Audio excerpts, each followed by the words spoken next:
మంచి ఎంటర్టైన్మెంట్గా ఉంటుంది. ఒకరోజు నేను కూడా అలాగా ఒక పిక్చర్ చేయాలని ఆలోచించి ఉన్నాను.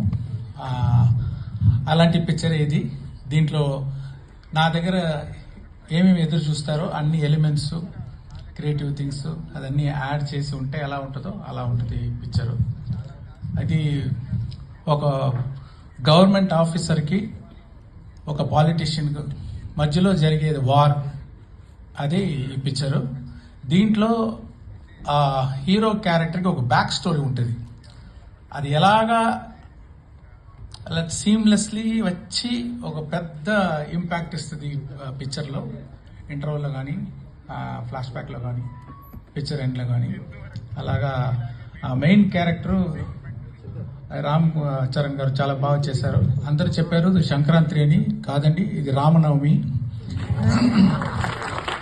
అంటే